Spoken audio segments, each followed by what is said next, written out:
Hello, this is Norton Gusky.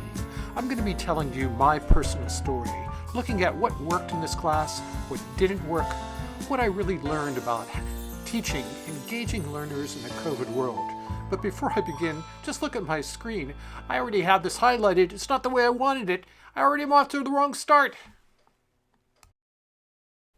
While Jason Swanson and Annie Martinez didn't have any major problems in terms of their presentation, do you remember what happened with my attempt to have an online quiz?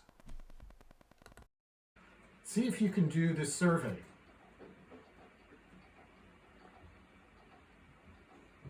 What do you mean, what do you have to do? Don't you see the survey in front of you?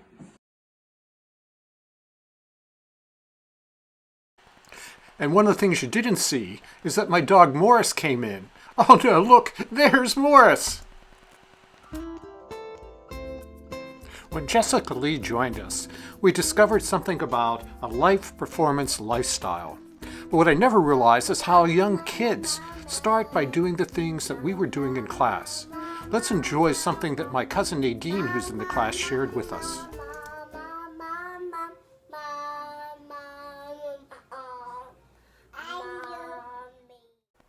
When Tom Lowers came to demonstrate remote robotics, I really learned what he has to do to make things work.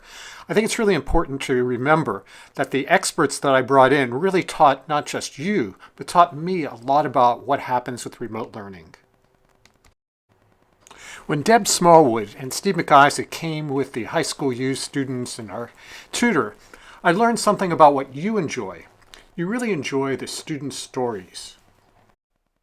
One of the most important things that I learned in our last session was you need to have a plan B and sometimes a plan C, since Justin Aguilera wasn't able to connect from St. Barnabas.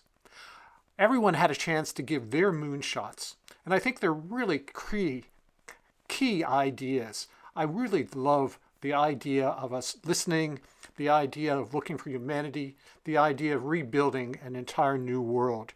These are great ideas that hopefully will become realities. At the end of the day, what did I learn? I learned that I love to teach. By teaching, I learned from my research, the amazing experts that join me or sometimes don't, and from you, my students.